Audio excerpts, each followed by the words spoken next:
Nu kommer du og vil forsøge en gang til og lover guld og grønne skove. Det kan være en uoverskuelig affære at lave en stor fest for en forening. Det kræver mange frivillige, og foreningen står alene med risikoen for et økonomisk underskud. Det gør koncept fra nemfest.dk op med. Foreninger og festarrangører skal samle 300 gæster og en håndfuld frivillige. Så klarer Nemfest resten. Til gengæld garanterer nemfest.dk, at man får et overskud på 40.000 kroner, og ikke mindst et brag af en bierfest i bedste sydtyske stil.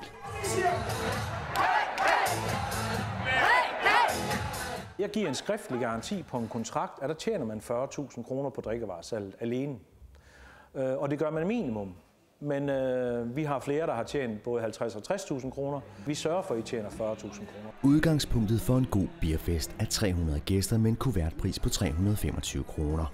Med oppyntning, mad, en god discjockey og et band, der kan få deltagerne ud på dansegulvet. Tiki-taka, tiki-taka!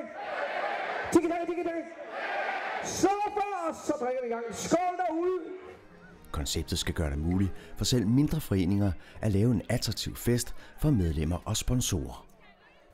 Kan vi ikke få det her ned i et økonomisk leje, uden det koster 1.000 kroner per kuvert for at være med til sådan en fest her?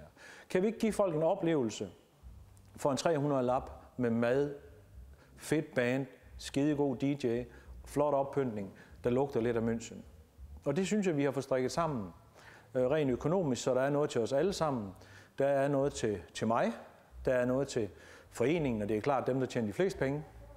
Og så er der selvfølgelig også en god fest til deltagerne. Denne aften er det Gudmehallerne på Sydfyn, der lægger lokaler til. 3 idrætsforeninger er gået sammen om at holde en bierfest. 30 frivillige hjælper til for at give de 350 gæster en god oplevelse. Vi vidste bare, at det her det var noget helt andet og noget nyt, og det synes jeg, det har de 3 foreninger gået frisk til opgaven. Og tro på fra starten af, at det her det skulle nok kunne lykkes. Foreninger kan også vælge en pakke til 245 kroner uden mad, hvis de har en mad- eller ølleverandør som sponsor. Det er ingen hindring for en god fest.